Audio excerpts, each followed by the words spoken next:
doesn't care if you go to church. He just don't want you to change your mind.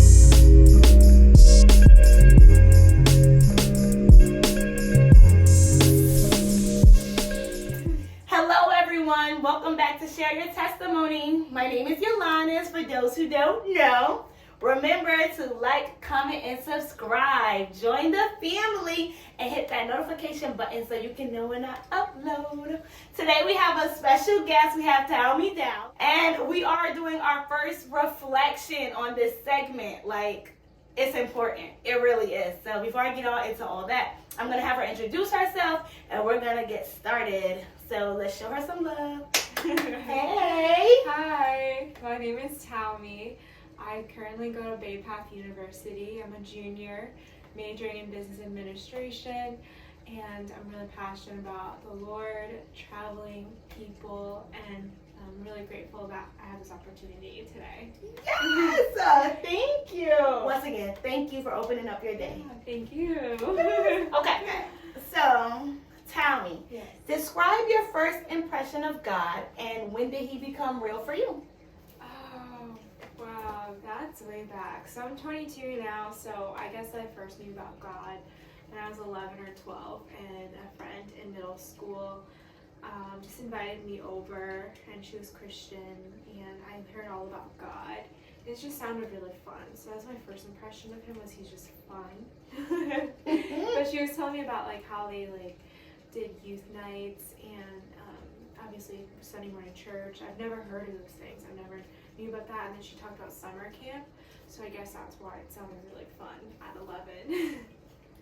Awesome. And when did he become real for you? Real. So I guess I gave my life to the Lord at a Christian concert at 12, and then it was still hard then because I didn't grow up in a Christian family, so it didn't really become real. It was like a hard thing to understand and conceptualize God, because he's not like a physical person that you can touch in the real world. And then high school came along, and me and my best friends were all trying to still strengthen our faith. But once we graduated high school, that's when I just decided to tell God, I really want to know for sure before I go out and go to college and get a job and get married or do all those things. I want to just know for sure for myself, who you are, how real you are, what does that mean? Because before then, believing God was like a flashlight. I would always have to turn it on all the time, and it was just God, this is hard. Some days I forget to turn on the light and remember you're there. Then when I went to Bible school for 3 months, it was a deliverance ministry. I saw really cool physical things that was of God, and I came back and I never questioned if he was real. So that was when he was real for me. Yeah. Oh, awesome. I love that. I think going to school and seeing how everything works is awesome. Yeah. Oh, that build your faith. Thank you. Yes, she said I came back, I didn't question it at all. That was it. Yeah, no, that was a crazy time period. I was 18, so a lot of kids were going to college or going to trade school. One of my best friend got married during then, and before I went to Bible school, I had no money. I got into a car accident. I was saving up to just be in my friend's wedding, and all these things were stacking up against me. So it was just crazy faith. When I told the counselor, and I was like, I'm still canceling college and just going to Bible school. And then I still went, and a lot of finances came through because I worked that summer. But in my car, God bless it all. But yeah, sometimes you just have to do it at a young age or early on in your life, and then things will just progress. Okay. Yeah, so it's really cool. That's awesome. And I feel trusting the process, just giving it to God. She was like, that's it. I'm still going. Yeah. Yeah. At 18, flying across the world to Washington State. That's crazy. Crazy faith, right? Yeah, I love crazy it. faith. I love it. Oh, that's good. Thank you. Okay, so then we can move you into your segment. And I want to say in the past 5 years, say you're 22, got some time, got a little time. In the past 5 years, how has God moved in your life? And what is he doing in your life today? What makes you who you are? She has the most gentlest spirit. Let me tell you, I met her at my coach invited me to a Bible study community. And when I went, I was like, okay, coach, I'll come. And she was just oh, she just had so much profound questions, and I was just like, oh, I love her spirit, like, and I clicked with her. We had a conversation, you know, she was like, hi, yes, everyone was just so nice, but I was like, it's something about her, and I was like, I'm gonna ask her, and I reached out, and she said yes, so we're here today. Yeah. But yeah, I love her spirit. Thank you. Oh, thank you for that intro. Yeah, that was a great time to like meet at someone's house all the time, and it was like people from different places too. And I like to do some math, but not all of it. So like 22 minus 5. What is that? That's, I believe, 17. 17. Okay, wow, that was a crazy time. That was my junior year, right? So I was taking AP classes. Track was my whole world. How did I progress from there? A lot. I think 1 year, even 1 day in 1 second changes, so I can't imagine like 5 years. The question was, what was God doing in 5 years? Yes, what has God been doing in 5 years? I guess a lot, but maybe to summarize it, I would say patience and confidence, not only in Him, but like who I am in Him, and loving myself, and out of loving myself, like loving other people. Young girls struggle a lot with their identity, and those things, love, confidence, and patience. That's what God's been doing for me. It's showing me the beginning steps before like the world steeps in and like does those things. With great people around us, right? Yes, that's how He does it. Aww. Thank you. Yes, I mean, I feel like God is just so good. He's loving, He's kind, you know. And I mean, like, I feel like when we go through things, or when He shows us a way out, you know, because like you said you didn't grow up in a in like a Christian home. Is that what it was? So how was that? How was learning about God? How was that? How was transferring, or actually growing into saying, oh, this is a God, this is a different faith? How did you come to do that? Yeah, I would say it made my faith more sharpened. Okay. Because if I wasn't in check with my faith and I'm back at home, there was no one like knocking at my door saying, go to church Sunday, you know? So I had to just early on, like maybe around 11 or 15 was when I was driving or getting a ride to church and stuff, like trying to sharpen the faith a little bit more. But the reality is it's hard because the spiritual world is real, and there's a lot of sides in the world, different sides that people take in politics and even in family that we shouldn't necessarily play into, because the word says that, you know, we're not against each other or flesh and blood, we're against the enemy, which is the devil. And when you're not in God, you're not able to see that. You're only able to see kind of like the surface level things. So growing up in a non-Christian home made my faith a little bit more edgy, I guess. There's a lot of emotions that come with it that, you know, I had to learn to grow out of, like not groan or not complain or not be upset. That's where I was placed. But like to just take the why and turn it to how. Like my mentor always said, like the moment you feel like you want to ask yourself, well, why did this happen to me? Why am I here? Just use all that energy and revert it back to how can I make use of it? How can I learn? How can I redirect it back to God? So I would say I made my faith sharper, but it was also very hard. It still is hard. So yeah. And so how did you grow up coming up? Like, what's your family? Is they okay with you? Yeah, so I get that question a lot, and I guess now, like in the beginning, it's just hard because I was young when they were worried about me, but now that I'm older and they can see how much faith has changed me, they're really happy, excited, proud, but also they question a lot too. So it's been much better now. They're not against it. They're like questioning it sometimes if I don't go to church. So it's been a great experience seeing that. It's good. But growing up, it was hard. I remember like maybe around 11 or 12 kids, or even 15, 16 kids might sneak out, go up to their friends, or go out with party and do whatever. I literally was only sneaking out to go to church. Like, that's like my biggest lie. It was, oh my gosh, how can I not tell my parents I'm going to church? How can I not tell them that I'm not sitting in a church service? How can I tell them that I'm not like hanging out at my friend's house for church or whatever church, you know? And I look back now, it's just so funny, but that's literally was just my life, like back then. And it gets hard because it challenged my faith a lot at a young age, but now it gets hard not because of that anymore. It gets hard because you see like they make certain decisions that your heart just like hurts a little bit more because there's a lot of protection in God, and you just want that for them, and there is availability for them, but we serve a very generous and genuine and like gentleman like God, so he can't force anything down their throat, and he wouldn't want to. And yeah, that's the journey now. It's just enjoying time with family and not letting the enemy get the best of it. Oh, just seeing that, I feel like, because like you said just like I'm sneaking out. I think I'm going to church. That's like what you're sneaking out to go do. People did the total opposite. They did. But yeah, I can see when you say like God, he don't forces us. And it breaks my heart sometimes when I do see people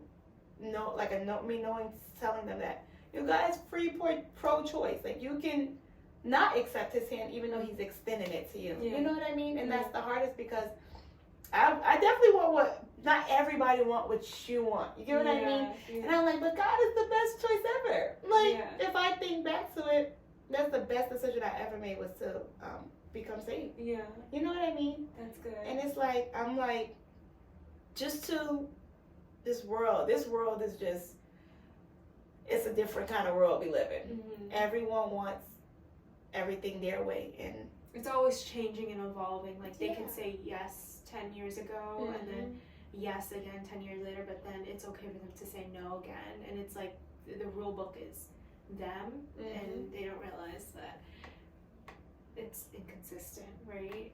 Like you're changing the rules all the time, and the word of God doesn't. Right, he stays the same yesterday, today, and forever. There might be different interpretations, but when you know someone, like I know Yolanda, so I can call her up and have that personal conversation outside of our Bible study. And it's the same thing with God, is like when you just try to figure out what that means for you, how to do that. For me, it was going to a literally different place at Bible school, seeing like physical things in the spiritual realm, and like being safe in it, because I had trained like very educated pastors who like equipped me basically to understand what was going on.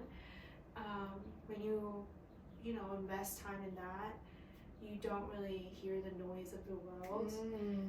You don't come up with your own kind of rule book. You just understand that like my ways are so flawed, right? And I have to just let that be, so that I can like be humble and like, you know, understand a higher God and allow him to be inside of me. But sometimes I think the world is more angry at God than they are at the enemy. Like if you feel like God's real, then like try to understand that for yourself and interpretate that, but don't be so angry at him that like you forget the true anger should be redirected to the devil, right? Like how come a God can be real but the devil can't be so real in your life? Because the enemy is out to destroy us. He's real. Yeah, and he's sneaky, and he won't come in the form that people think. Right.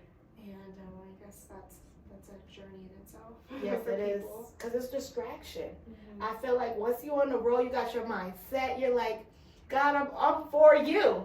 The enemy is mad. He's like, what? I just lost one? I'm coming at you with so much, like I'm coming after you. That's the point. I feel like when people go to church, they think once you get your life over to Christ, your bubble won't be popped no more.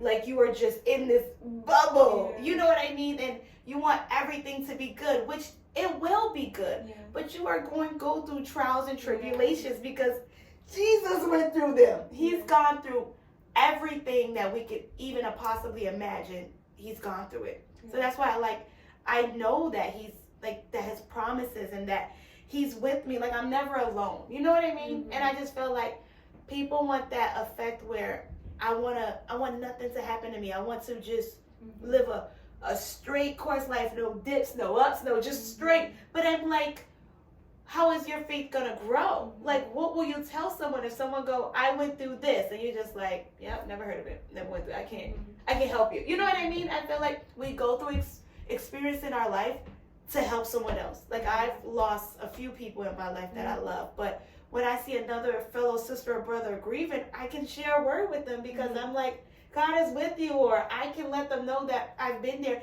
and it's okay to cry. It's okay. Like, God hears you. Like, he bottles up our teardrops. Like, you're never alone. He's so good. Yeah. I remember reading in a Bible school, like, this book. I don't feel as comfortable putting it out in detail because it's like a deliverance ministry. So the book was beautiful. It talked about how, like, when you cry, God sends, like, an angel specifically for you to hold you, or he himself will hold you. And then everyone has your own guardian angel. You just don't know anything about it because, you know, you're not supposed to know the name, what it looks like, because God's the one protecting you. But if you want to know the logistics of how he does it, like, we all have a guardian angel. Like, we all have one. And then he sends, like, a specific one to even hold you when you're crying. So can you imagine, like, all the other things he can do? And also, to your point, like, when you were describing about how, like, our bubble that we want to live in, I feel like I just walked out of that season because God's like, you know, you want things to just be so picture perfect, but, like, you have to understand, like, your faith can't grow, and, like, I'm not trying to hurt you, I'm trying to, like, grow you, like a rose bush, like, you have to cut off the stems, even though those are beautiful flowers, to make room for other things to grow. And, like, that's what God's doing. He's not, like, breaking your leg just to break your leg. Like, he literally wants you to grow. And, like, I just love that so much that you brought that, because we don't live a picture perfect life. We live, I would even argue, sometimes a harder life, because say, you know, like, spiritual realm is real, then you're a target. When the moment you feel like you're very comfortable, things are perfect, things are great, just know that, like, maybe, you know, you're being lukewarm, and that's a hard thing for me to sit with. But, like, the hard things come to us as believers because the enemy doesn't want us to believe. And, like, the last thing is in Hebrews, it talks about how Jesus is not such a high up God, high up priest, that he isn't able to understand. Like, he's a very compassionate savior. Like, he's just not, like, a high up guy that won't understand you. Right. And I love that. It says in the verse, and then in Luke, there's literally one verse that says he wept. Yeah. Like, there's just literally one verse dedicated to say, like, he cried. And, yeah, I love it so much to talk about that. Yes, definitely. And, like, we're all going to have those seasons. They're going to be good seasons. But I feel like when you are in those good seasons where nothing has actually happened, that's when you pray to God. You give him praise. Amen. You give him all the praise. You're like, thank you, God, for this season of good, because who knows, another day or around the corner, or because every season, I guess, it prunes you for something different. Like, now is allergy seasons, people are sneezing, you know what I'm saying? They're out there, it was just cold, you know, and how that changes. And then, you know, we're not dressing in boots or stuff no more. Things change, and I feel like flowers are blooming, and it's just, it's a lot. The weather has a lot to do with just me be looking at things and go, okay, God, I'm not here no more. Like, the dead things are buried, like the snow covered that, all that. I want fruit to grow on my tree, as they would say. You know, good fruit, good tree produces good fruit, bad tree ain't gonna grow fruits of evil. You know what I mean? And so I'm just like, God, I need me to be right. And it's like, that's how people see us. Like, people know you know God, or by the love. I feel like we can't profess God and we're just some tragic person, or being rude or nasty to people just because of how life is going. I feel like that's not how you're winning people, you know what I mean? Or that's not even how you're showing God's his attributes, because he wasn't like that. Even when they try to come at him with every cunning thing, even with the stoning the woman, they had so much things that they could come up with, and God was like, I'm not falling into this trap. Like, you know, like when Jesus was on the cross, I think it said, like, he could have called down a legion of angels. The temptation that he bore just to not do that. Right. And he had his assignment. You know what I mean? And we have to know ours. That's so good. I feel like taking time to reflect is so very important, because you're not that same person you was a day ago. You know what I mean? Like I've got, I'm pretty sure you probably seen it too. Like if you used to be snappy or an angered person, you know what I mean, before you met God. And then you met God and you're just like, instead of being angry for that person, you feel sorry for them. Yeah. You know what I mean? Or you just want more peace instead of division. Because, you know, people, that's people's assignments. People's assignments is to wake up and disturb your peace. That's you can't give them that. And you have to know your response. I'm learning that too. Like sometimes it's okay to be quiet because I don't need to say something. Oh, that's good too. Yeah, like that's something God's been teaching me. So, okay. So let's see, Thaomi. Have you ever been in a situation where you was available to everybody 24/7 and it wasn't doing you any good? Yeah, that's a good question. Yeah, I have. I think especially when you're young, even like 11, 12, all the way to 15, 16, 17, 18, now I'm 20, like in the early 20s, it's very easy to just say yes because you want to experience things the first time, or you want to be liked, or you just want to do things, or I don't know. But yeah, I was available 24/7. I think in my younger years when I was under my mom and dad's roof, just for them and also for friends and also for school and also for work because I needed the money. And it drained me a lot, and now I'm becoming more of my own adult, and part of that is understanding like you can say no. You sure can. You can say no. I'm learning too. No without an explanation. That's good. Yes. Thank you. You gotta keep some peace for yourself. Not everyone is, you know, your time is your time. Your time is your time. And people can take advantage of that. Even family. Even anyone can, you say yes. I used to be that person. I used to could not say no. I used to be like, yes, yes, yes, yes, yes, yes, yes. But then I had to be taught that it's okay to say no. I used to have to put people on, like you said you do not disturb. Yeah. I had to block some people sometimes. It really did. And it hurted me, but God was like, but how do you feel? Yeah. Like, you know what I mean? You know? Yeah, and like not saying no kind of was a reflection of me, my like confidence at that time period and my self-love, I guess. Okay. And now that I've like grown up a little bit more, like I love myself more, and I'm learning to see it in the eyes of Christ more like who I am. Like I love myself a bit more than I did when I was younger. So because I love myself more, like I'm able to be like, no, like I don't want you to like be tired and do this. Just say no. Right. And so sometimes a reflection of that can be a reflection of your own relationship with yourself and your relationship with God is like, you know, maybe it's weaker and that's why you say yes to everyone because you don't feel confident in saying no. But when you love yourself, you want to take care of yourself. Like you want to take care of a baby, you'll say no to certain things so that baby can go to sleep. Right. Or that little kid can go to sleep or, you know, get lunch or dinner. And I don't think we do that for ourselves. Like we don't view ourselves as like having a relationship with ourselves or taking care of this temple, this body, this mind, the hair, and like your hygiene or your sleep or your food, right? And then once you get to a certain understanding of that, you begin to be like, I'm gonna say no, and I'm gonna put people on the block list or do not disturb and not feel an ounce of guilt anymore because I value myself. I value my time. I value the focus that I'm able to give to people when I say yes, right? Right. You want to be your best self. Yeah. And when you say yes to something, you're saying no to something else too. That is true. Yeah. Oh, that is so true. Yeah. Well, it's good that you want to take care of yourself because we can't pour into people if we're empty. I know that all too well. And not only that, we begin to, when we're tired and not doing justice of ourselves, we're not showing our best self, you know what I mean? And we give people anything, and they're like, "What was that?" You know what I'm saying? Yeah. It's like they're like, "It's not you," and so, and we always want to give everything to the glory of God. So I don't want to have someone stumble just on my behavior or on my part. Wow.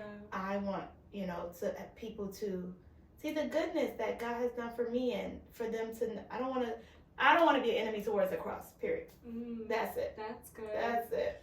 Yeah, I'm learning that. Yeah, because we can, and sometimes we may not know we're doing it, but we just made that person either feel wrong and it's like you have to be aware, be vigilant, and I feel like asking God for discernment.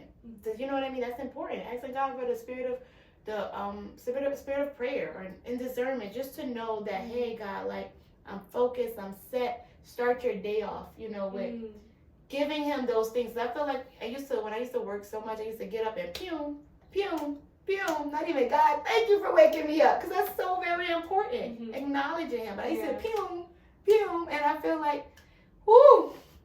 I literally, you can't get me out of, like, when I wake up in the morning, it's like, now it's just like, I want to just be in his presence for that time that I have, you know what I mean? And everybody, routines are different, because I don't have kids. Some people may have kids. You have to find what's best for you, but you have to make God a priority.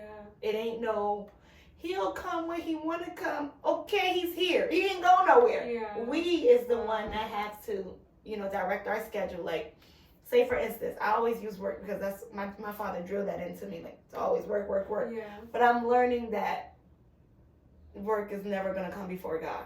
I've grown into that. So anytime I start a new job or there's something happening, I'm always like, hey, I can't work on Sundays from this hour to this hour, because that's important.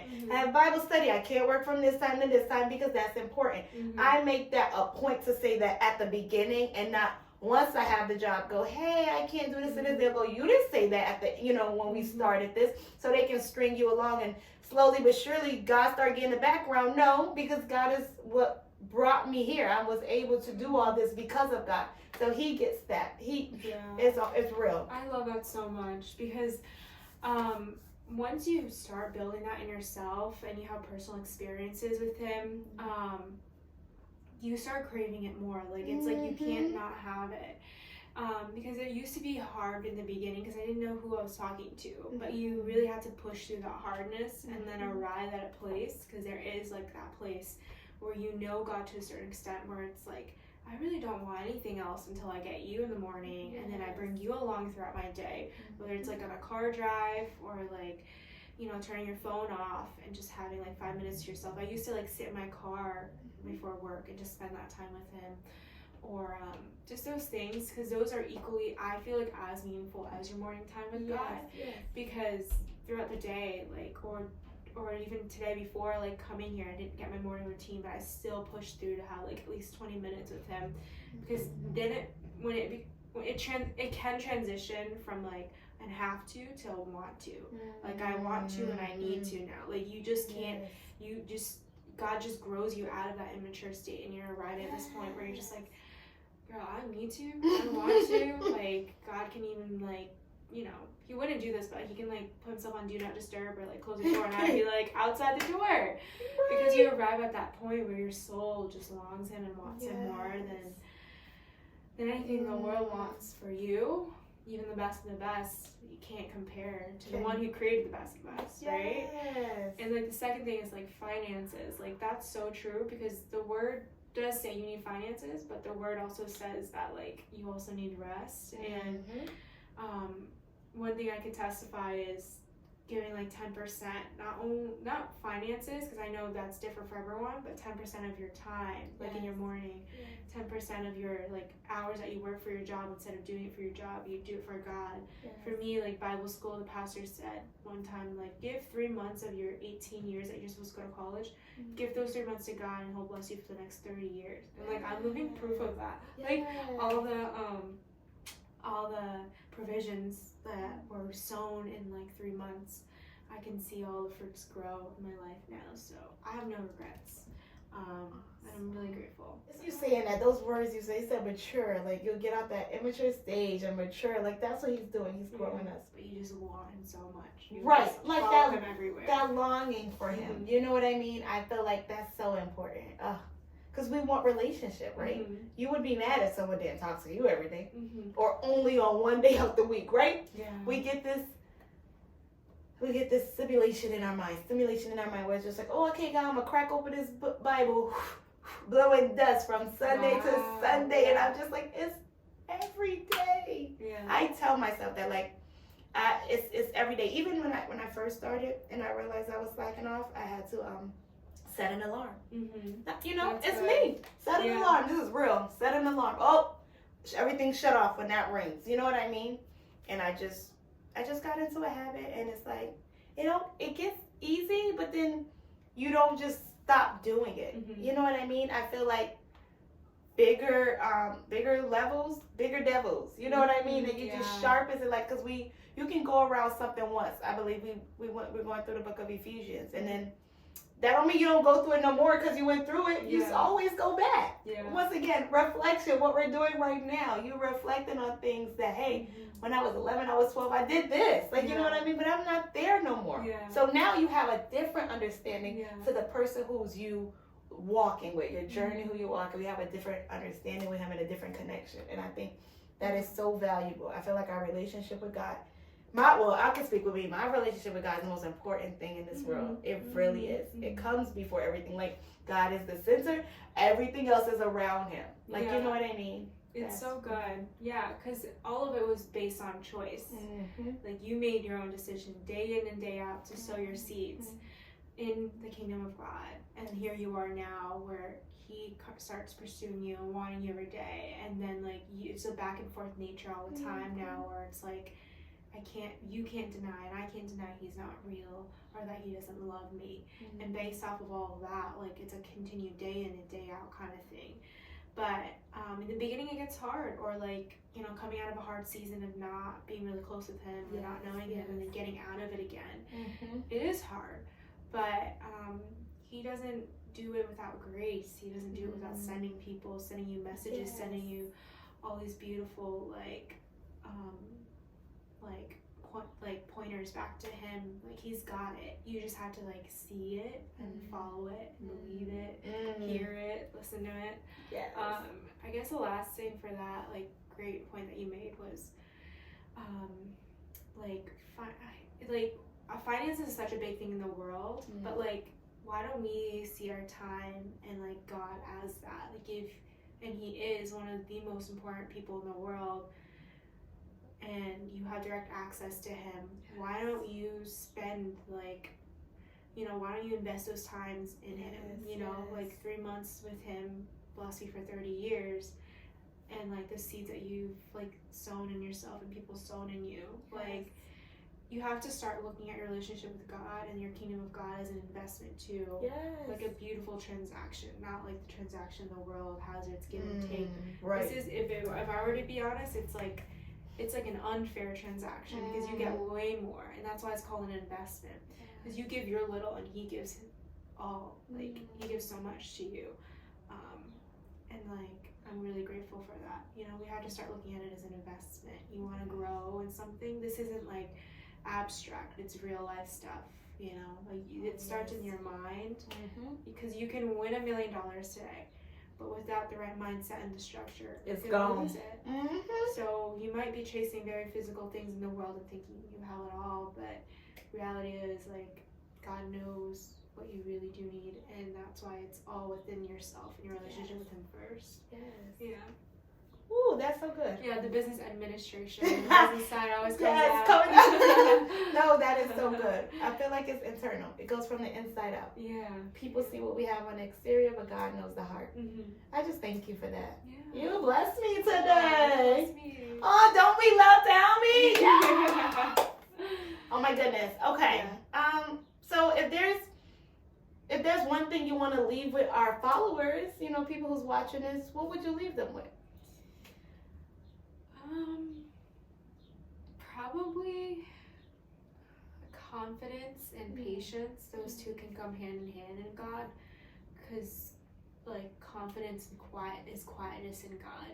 You don't have to be loud and proud or whatever. Sometimes, like, those are the best seasons, is like being very confident and quiet in him. That's like the best confidence you could ever build.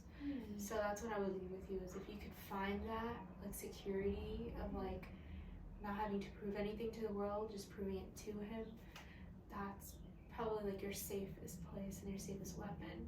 Because the devil is basically, like, the face of pride. Like, he's like the example of pride and what pride can do, and you don't really want that in your life at all. So just live out of that place if you can. Yes, thank you. Thank you for that. All right, everyone. Thank you for viewing. I want to just tell you guys, keep on looking through. We're going to always have different segments The reflection is staying. I love this. And if you have anything to add to it, please comment down below. And it's like I always say, be free, be true, be you. Yeah. Bye, guys.